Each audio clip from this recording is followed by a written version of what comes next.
the atmosphere around here is absolutely extraordinary. One of the great racetracks, and down on the grid, let's send it back to James and Alex.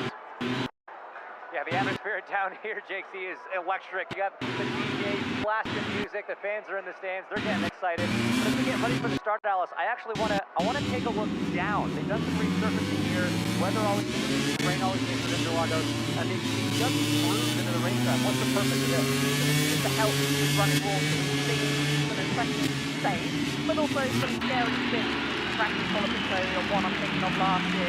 And basically these grooves, they call it grooming, it's just to help let that water run off down the side. You actually see it at Spa, it's on other parts of the circuit here as well, turn 3 up to turn 4. But it just help that. It's a little bit more purchase as well, so it makes it easier off the start. However, I just do want to point out, we're having a scanning the grid spots. The dry grid spots looks like Russell and Verstappen have the dry of the grid spots at the moment. Of course, they're starting on 6 miles, which we expect them all to be. That's going to be a big benefit. Yeah, it's fun to watch them sort of struggle on those switches on the reconnaissance laps. It's going to give a little bit of an insight into how the start of this race, the first few laps, could go. Let's focus now on this battle for P2 in the constructors. Just 1 point, Ferrari ahead of Mercedes. Right now, Ferrari's struggling, but Mercedes is where they're starting in a great position. Brought back ahead of P2, aren't they? Yeah, perfect. Again, why I think that they're going to try and take the grip. Russell starting right direct behind Ferrari. Morrissey had a really bad day yesterday. Both drivers having front blocker, Charles Leclerc having a spin, Hamilton banning, Prix practice, and it was just really disappointing for them. And they'll be hoping to get some running during the sprint race, but they need to gather as much data as possible. It's crucial for all the teams, particularly Ferrari, so we figure out what's going on. And then Jeff Red Bull, obviously Verstappen starting to get Ballard one. There's still chemistry in this fight, but with Verstappen struggling a bit for pace, you know that having good distance, of course, the practice contact with the wall, all the way near the back, qualifying. Are Red Bull really still in this fight for moving forward? With Max at the wheel, I never want to write them out. So I think they are. Especially in he's like you said, all the way down the tail end of the field. I believe he's starting from pit lane as well. So he's got a lot of work to do. He's got to try and make his way up. He's praying for a bit of rain to sort of mix it up, and he's thinking slide on the track and sort of knows his pit stop, but might be able to figure something out there. But with Max, you can never write him off. But I think they'll be praying for a fully dry race because they haven't been able to get that floor working that they had from Mexico, and they're fast in the straight, but they struggle with the downforce through the extra sector. Helmut Marko was saying they went a little bit too light, they thought, on downforce. That, we were driving on the bus this morning, looking at the rain, thinking, man, you don't want light downforce today, but with it drying out, is it sort of maybe going back towards Max's favor a little bit? And we know he's going to be aggressive at the start as well. I think if Max has nothing to do, they'll make them even more aggressive. So, yeah, he's going to hope to try and drive the cars forward. I just think a lot of this place is so unpredictable, and I think we're going to get a lot of that today. Very interesting to see what the Red Bull drivers can do. And earlier in the weekend, we were able to sit down with the principal on that. Take a look. Laurent, great. Here we go. 4 rounds to go. Max now just 6 points off the cap. Good game on, isn't it? Obviously, good. We don't look at the competition. Yeah, the challenging weekend in Mexico. You know, I think fair play to Lando and Macan. You know, they were really unstoppable in Mexico, and I think we can replace that weekend many times. I don't think we will be able to match the pace they had there, so don't come to them. With the tricky weekend, came away with a podium finish. So how much hope and confidence does that give you for some of the maybe more favourable tracks coming up? Very difficult, so tight, the top forces. A huge amount of analysis for weekend, trying to analyze where we are still lacking and if we are best tracks, quite different characteristics compared to Mexico on a quick weekend. Very different set of conditions, quite easy to get it wrong. So I guess for one of us getting wrong and to lose some crucial points. More generally, what's the secret behind this recent run of success for the Red Bull? So I think regardless of where the season is going, I think the turnaround of performance has been remarkable. Max and everyone back in the very proud of what they have done with so that turn around the performance. 1,500 people that had never given up on trying to unlock all the performance that was in that car and very difficult to Jadwal back here. Just how fired up is every Red Bull to go all the way with this now? There is a lot of hard work, there is a pure racing spirit from everyone back in the wall. The points out of the weekend, but that's anyway the way to go out racing. What we are here for, that's what is good at, and we know we have no margin for error, and how close to perfection can we execute more racing, and that's really what we are looking at. What about the driver who will be sliding up alongside Max? I know you said in Mexico it's going to take a little bit more time. We have looking at the performance of our drivers and saying, well, why do we like now, you know, all the young people here and making good steps forward race after race, and hence take a couple of more races to assess their performance, compare to them, and we had a question to judge.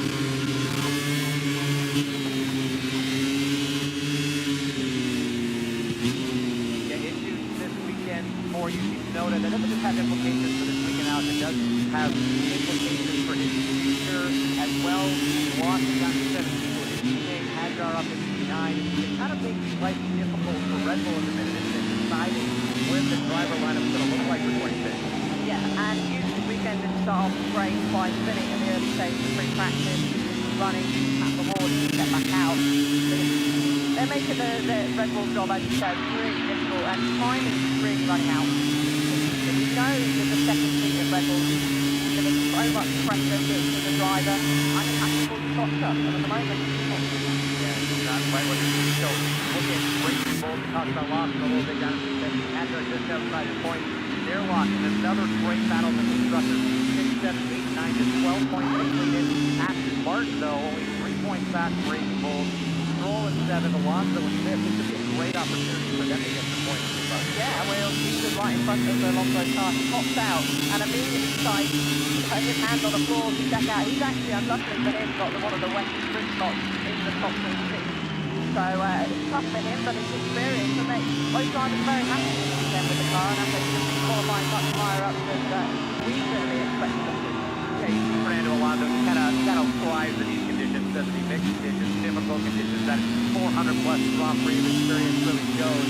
But Alice, when you have such a tight midfield battle, and you see fluctuation between the teams, some weekends, you know, Haas is right up there fighting for Q3s and points, some weekends are down outside the top 15. It's the same for Aston, same for Racing Bull. How crucial is it for these teams on a weekend when the car is behaving well and performing well to capitalize and convert those to qualifying to the points? Massively, and I think for them, this is a great starting position, particularly for 12. They need to make the most of it, because as you said, if they can rock up to Vegas and be back at the tail end, and those crucial points,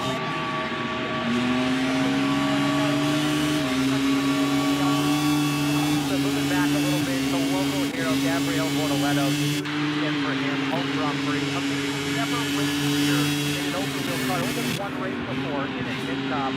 What kind of pressure is he feeling here coming into this home race? exciting in the press at the moment. I mean, it's great having a home race as a driver. The support here is incredible. Every time he went past the front straight, really cheering for him. And it's similar to Colavinto as well. A lot of them are Argentinian fans here, but Portugal has really settled in nicely. Obviously, Moto2 champion, and he had some epic drives in that. But I'm really impressed with him because sometimes you do see, like Antonelli maybe going back to Imola, that pressure of the home race, maybe has too many family support friends there.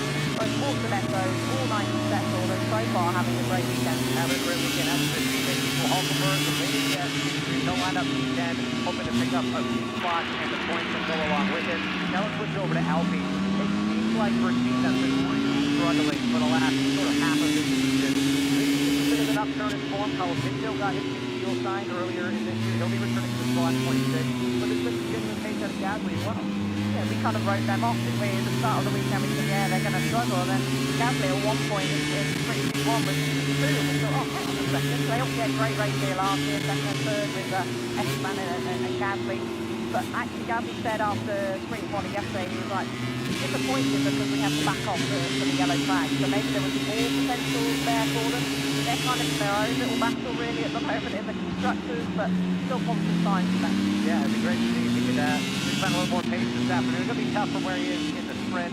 It's also going to be tough for the Ferrari crew, either one of them performing quite as well as they would have liked. Lewis Hamilton out in SC2 after having to back off for a yellow flag caused by his teammate Charles Leclerc. Let's hear from Hamilton now. Potential for some rain as well. He's putting some incredible drives here over the years. What's your opinion of it? On 11th now, so got that some fun there. I think at this point it's the car having fun. It's still going well my side right here, and yeah, let's enjoy wherever I am. Thank you. Yeah, you think Lewis Hamilton sort of said at this point, he just has to try and enjoy himself when he drives the race car to the pace where he wants it. Neither was it for Leclerc. Is that a surprise coming in? Or was that a surprise a bit more competitive? Yeah, we were. I think we were expecting to be higher up where they're starting. And Lewis Hamilton was quite deflated on the radio, wasn't he, when it came into that P11, and he was like, yeah, always, mate. It's always been where we are at the moment. So disappointing a track that Lewis Hamilton won 3 times at a great success, wanted to use the championship here as well. So yeah, a lot of pace practice down at Ferrari. Or it's like Ferrari that they're showing right now. Would they have preferred a wet race? Do they think they could have done more if the conditions were meant? Those are Lewis Hamilton's conditions as well, so I think they would have been hoping for a wet race, yeah, definitely. Carlos, switching now to Williams, who are having a bit of a tough weekend. This is a race that James Vowell circled on the calendar. That's not one that fits the characteristics of that Williams car. Carlos Sainz, last 20 in sprint qualifying six, the worst execution they've ever seen. He's going to start from pit lane. This is a bit of a test, I think. Yeah, so they've taken the option to start from pit lane to be allowed to make changes to the car. So they're kind of taking, well, it's not really a penalty, it's starting at the back anyway. So they're going to make a couple of changes, which is going to be great for them to be able to experiment where they might be able to do the Grand Prix on Sunday, and then of course back over to Albon's car. But they were looking so strong here last year in the tricky conditions, the Albon. So I think they'll also be one of the teams that's quite disappointed. All right, well, we'll see what those guys can do. Albon lining up 12 today, and getting word that Chris Medlin is caught up with Oscar going to third place today. What is making the position for we overlooked over the a little bit earlier? Very, very tricky. Yeah, I mean, there's definitely some wet patches around, but we'll see if that makes a difference. How attacking do you go at the start against Jimmy? If there's a chance, I'll take it. Good luck. Interesting to see what he's going to do. Kind of so tight down into turn one. It's great to get from this side-by-side action down through there. All right, let's back to the front, not just of the grid, but of the championship battle. 1 point between the top two. You've got Piastri much closer to Lando Norris this weekend than we know the last 4 or 5 Grand Prix. Has he turned a corner and been able to close that gap? Yeah, he said he feels a bit happier, he's been a bit more comfortable back to sort of where he has been prior to the last 2 races. But yeah, there's an opportunity, not no choice but to take it. But if Lando gets a perfect getaway, right on the gearbox, right on the tail of his teammate. Of course, we're going to have to qualify and make sure it's on today for the Grand Prix. But again, big learning. Obviously, we can't let Lando get away. And Lando, likewise, you guys don't have a lot of experience racing the you know, and it's hard to know what he's going to do.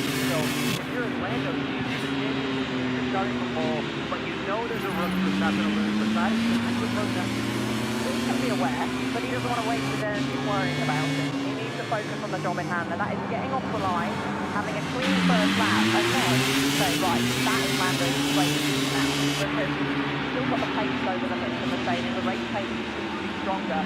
But it's difficulty in these conditions to degree, getting off the line. It's so tricky in these conditions to turn off and say, yeah, it's going to be tricky out there. Now, Verstappen starting down at P6, sprint race is going to be tough. We know Arthur may open, they can make to that Red Bull. When you talk to the people on the team, kind of hear Matt's interview, you don't have a ton of hope that even with opening up the card for Mayrags, they're going to be able to make a big gain on the players. I mean, I have to admit, the car, the onboard of Max yesterday, it just looks not nice. There are loads of understeer, particularly in that middle sector. You don't want that. When you get the car rotated, particularly on the exit of turn 12, you've got that long run-up, and if you are just sort of fraction later on and getting the full throttle, that's an intense time. Okay, I know it's 3 tenths off, but that's not where it's starting six, so it's costing a handful. Yeah, the rear not secure on entry, the front not giving what he needs on exit. That's so tough as a driver when you don't know which one to attack first. But let's not talk about it ourselves. Let's hear from the man himself. He's not up with Prix. Matt, I imagine you probably wanted it to be wet today. Are you a bit unhappy with this drive? I don't think we're having a lot with our teams at the moment. We need to understand how we can improve our car for the afternoon. And we will repeat this race again. So is it more about learning, or can you still be aggressive, do you think, you think? I won't see what happens. Still quite a long race to the side. Also a little bit down on the back straight. Which doesn't make it easy Good luck, Greg. Anybody's wrist going on a soft or they stick on mediums, what do you think we're going to see when the tire blanks come off? Well, I think to be safe, so I expect the McLaren to be on the mediums. And today, it depends on the dates that they've gathered. They haven't actually ran the stock in free practice. Take a gamble. Maybe they just put in that sliding, that destroy tyre quite quickly. Max has touched on. That back straight is still quite slippy. But it's Max's position. He loves these types of positions. Whether you've maybe got a strong car or not, making the most of those at the start. He's going to be the brave of the drivers, to be the latest on the break in that field. They've only had one lap to the grid, whereas usually they get to drive through pit lane to knock it out a little bit more for the Grand Prix. So, yeah, Max, you can always sort of play this out, like as I said, never rule it out. Never can. No one on the grid does. Tricky conditions. Safety cars can come into play a little bit later, but we're just minutes away from the start of the Grand Prix here, the sprint race, I should say. So let's head up to the commentary booth with Jolie and Alex. Join us ahead of a crucial race in the World Championship. We've made our way from that epic a few moments ago. Julian over the bridge that takes us to the commentary box, goes over turn one, and it looks precarious. It is green, damp offline. Anyone that's wide at turn one should find themselves in spot of bother towards that runoff area. On the inside line, it's too much dry. So, and that's the case for a lot of the lap. On the line, it's dry. But what do you do when there's 8 cars starting to the grid? Someone's going to be offline. And if you're in that position, it's very risky. You've got to worry that someone else being offline could be factoring you perfectly on the dry line as well. It's the sort of race here that in those early laps, you can lose a lot. You don't win a huge amount if you're Norris winning against the athlete. Second or third, you win a point or two. End up in the wars, a lot more costly. So the McLaren has got to be probably owing them a side of competition. First, Russell there can be I can go aggressive because they've got to be cautious.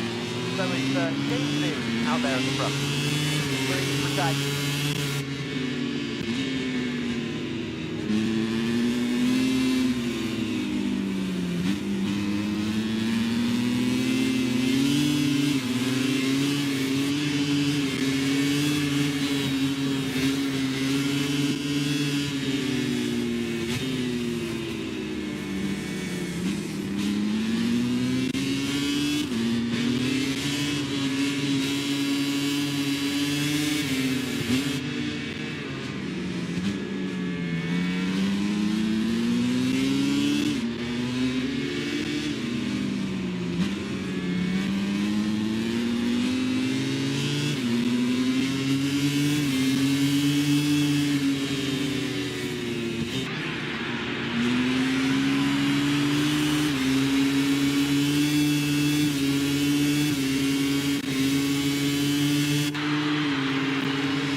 last year, but just getting that purchase, like I've been talking about, getting that drive off the grid, and the grip,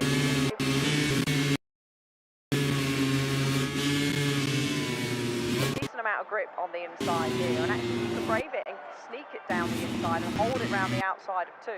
That should be off and away. So it is a tricky starting route. It looks fairly simple. It's tricky.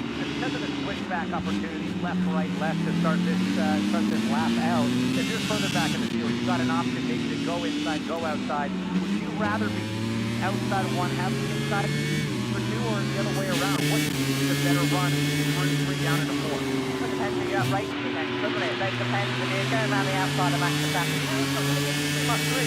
Whereas if maybe going around the outside of Lando or Oscar, they might give you a little bit more room. So I'm sitting on the fence in that one. It's the same time up again. Yeah, I guess you're going to have to decide in the moment. All right, time for you to decide in the moment. Prediction. Who do you think is going to take this win? I think it's going to be Lando. You think Lando's going to get up the top? Podium? I'm going to think Antonelli's going to finish 3rd and then obviously 2nd. All right, so as they start is how you think they will finish. Well, the swap around of Antonelli is... All right, well, we will see. I'm not even going to give a prediction. I'm over that. I'm no good at it. But we know that there's an incredible and very fascinating sprint race about to unfold here. This position and championship in was taken already, even with just 8 points available for the winner. It'll be interesting to see how the McLaren will handle Antonelli, what he can do. But let's go for the start of this race back up to the booth. Welcome to Sprint Saturday in Sao Paulo. It's McLaren versus Ferrari. The Verstappen Norris is all up for grabs. We're underway and sprinting to turn number 1. Oscar Piastri gets the launch he needs. Round 1-2 has been took down. The center exit.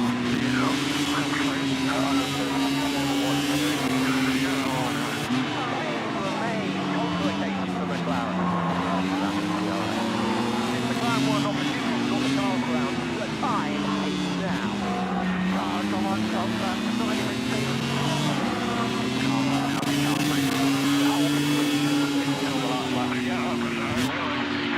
Leclerc must be inside. Max Verstappen powers through. Immediately, McLaren gives a call to Oscar Piastri. Piastri breaking point pass. Lando Norris wins the sprint race. He takes the second flag.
Welcome to Sprint Saturday in Sao Paulo. This is Formula 1 and Peter Lager. He has just 36 points between the top 3 in the title race, 4 rounds to go in the championship, and 8 points up for grabs for our winner. It's round 21 of the Formula 1 World Championship in 2025, and the crowd are creating a glorious atmosphere around this thing, which runs to 4.3 kilometres, 2.6 miles, and we've got 24 laps on the board. The elevation is 3 meters and the circuit on the racing line. No certainty out there for the drivers. Between the lanes, we go racing. It's our 5th sprint race of the season, our penultimate one of the year. Final one, Qatar, and this starting grid. This sprint of 2025. Starting from the pit lane, Carlos Sainz, main setup change, trying to learn more for the rest of his weekend. Tsunoda found the barrier. Practice, put him on back to the sprint qualifying. Esteban Ocon on the podium here, last year's 18th, and next to Liam Lawson in the race 4. Franco Colapinto has a new contract, starts 16th on the grid, all of Behrman for the last Grand Prix. A huge here from the correct, and because Gabriel Bortoleto is on your screen is 14, Pierre Gasly, podium finisher around here, then twice. Alex Albon, well, Mr. Lewis Hamilton, 2 years in a row, not making the final part of sprint qualifying. So Hulkenberg, top 10 sprint qualifying a couple of times, 10, Isaac Hadjar, 59. Charles Leclerc was so frustrated not to get the best lap available to him. He had a sprint qualifying, next to Esteban Stroll. The Racing World Champion goes to 6th, and Jimmy Hunt was bouncing. Fernando Alonso 5 on the grid. George Russell has won a sprint race around here before. Austin Piastri looks like he's returned to form. Going into the 3. Kimi Antonelli goes to the front row for the second time this year in a sprint race. Wins today, the second youngest winner in the entire history of Formula 1. Only Max Verstappen would have won the largest trophy on a race day at a younger age. The pole sitter, Lando Norris, the winner of the sprint race last year. Here's the moment that we already have in the main sport. In the commentary box, Alex saying, Jolyon Palmer, Jolyon, the tyre strategy is split. I am so excited for this. We're going to see the blankets come off Portoletto style, which will reveal tyres. But at the front of the field, it's soft tyres for Verstappen. It's soft tyres for Russell. It's soft tyres for Antonelli. And there you go, medium for the McLaren and for Fernando Alonso. It's touching the nose on the inside. The players are staying with Hayes. I wonder if there's a difference in grip though on the inside line. If they're taking much slightly wetter, are they forced to start on that soft tyre to preserve such conditions? We had warnings of a cyclone overnight. The rainfall was not as dramatic as we expected. McLaren looks very striking, but these are greasy conditions. The surface here, diamond cut for drainage that applies to different parts of the circuit. You can see the wet line in the background, and this is the first time the drivers will understand the conditions in the opening corners of the lap. Look how damp it is on the inside line. So it's punchy in temperatures. Try to think that that's a better indication there. As the Ferrari gets going, cuts across. It's very wet on the inside. So I think that is why, if you're starting to see the numbers, not for a soft tire, you are hoping to predict, and who knows, maybe better. But it looks certainly that the outside line, the racing line, is going to have a significant advantage at the start. And Norris's practice start there, or dummy grid start, was very, very good. He launched it on the medium tyre. First time Lando Norris has led the field away for a race in the championship leader in round 5 of the season. Round 21, we are on the formation lap. They are already bunched together on the exit of turn number 5. A narrow racetrack, old-school racetrack, glorious fascination here. And the Wilkie cars are only lap 4 to go over the wet part of the circuit, like you can see as this is sorted here. Norris is pushing. It's a sensible thing to do. He's actually pushing on this formation, but just a feel the grid. Feel what's happening. You're absolutely right. Managed to make the back part of the circuit in 15 seconds. That was not your usual formation lap pace for Lando Norris. He's allowed to take the lead on this formation lap. You're on board with Kimi Antonelli. He's got the grip of his tyre. He's got a place on the front row. Can he get the Formula 1 winner of any trip today? Norris takes off well down to the south. Trying to get one more to the final corner there. Big gap between the cars. It's a sensible play, I think, from Norris on the medium. Starts from the front. He'll walk the grip. So a very slow formation lap. No one learns. And of course, you don't want that element of randomness. Everyone else now parked up, trying to get to their tyres. The McLarens are coming around to the front of the field. It's going to be a long wait. That's the problem. I think you needed to punch them up a lot more when you see too slow. You don't get it. You're going to be sitting on that grid a long time.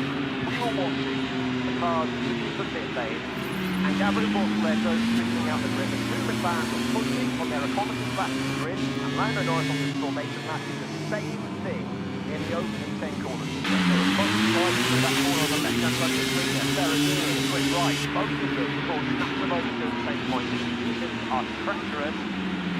Look at what we're seeing out here.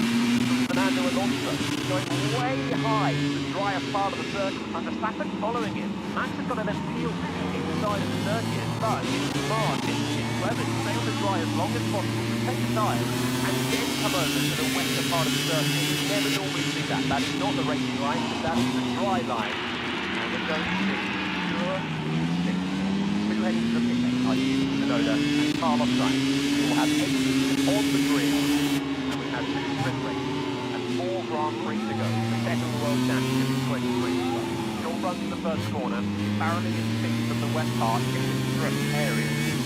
Verstappen in P6, Piastri in P3, Norris leads the field away, green flag at the back. The cycle fight continues in 5 lanes time.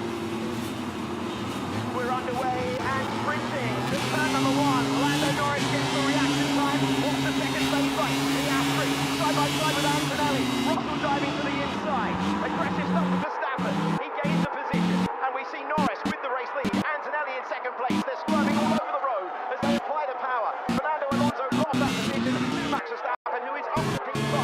It's Norris, Antonelli, Piastri the top 3. Antonelli did well to hold second position. Came across towards the drive in a traffic bounce drive. And one of the racing roads finds the grass down towards third course. That's near Lawson further back. You see Antonelli weaving, trying to generate tyre temperature. Was the contact further back? Lawson and Denham were side by side. Cut away with it. They were heading to turn number 4. Is that the reason why we're heading back? Denham has dropped down the order. Yellow flag is clear now. So Goodman and Max Verstappen as well. He was on that worst side of the grid. Managed to get up the inside of Fernando Alonso still. Almost spin it wide on the no man's land of the western part through turn 2. They kept it in. Denham now slow. And then push towards the grass. And we get him down to turn 4. Lawson into the side of the hat, and around goes Oliver Behrman. Yeah, so it started to pull to the left, shuffling Behrman wide. Ollie backed out of it. And then found Lawson up his inside and Dick back out of it. Oscar Piastri holding in the third position. He was very close to Kimi Antonelli in the opening piece of the race. They both got through, and the top tyre will fire up quicker than those on the medium and McLaren. They're both on the lead. Antonelli's really close as well to back Lando Norris there, heading down towards turn 4. The teenager from northern Italy, just 19 years of age, promoted rapidly through the junior ranks. Drafting it in the Formula 2 Championship, putting the pressure on the championship leader. He's fired up those tyres. Saw him weaving before. He's in the temperature window right now. That's the lead in Formula 1, just a couple of meters away. If he wants this, now is the time to strike, because the soft tyre advantage will not last a huge amount longer. A faster tyre, not by a huge amount, but that's exaggerated.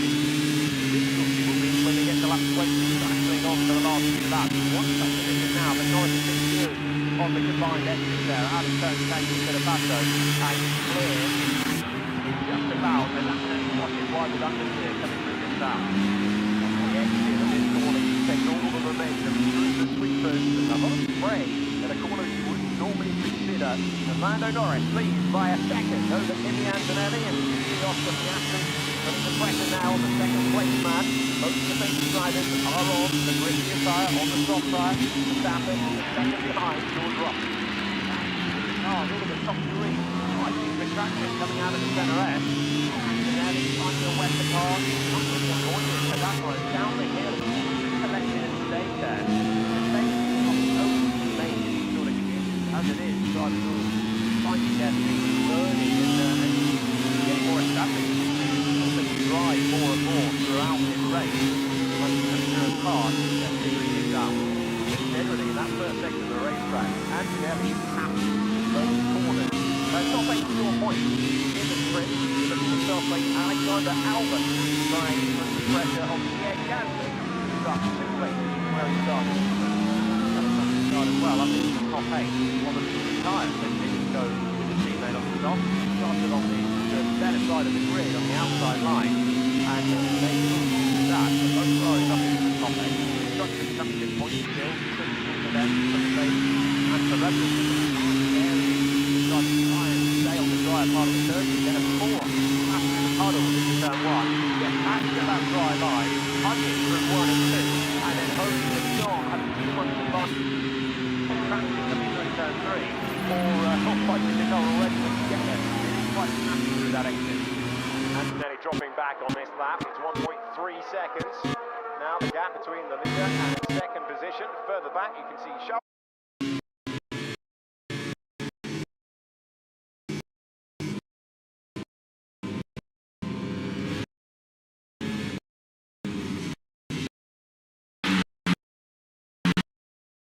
is going to be 16. It's all about keeping it tilly, tidy and smooth through.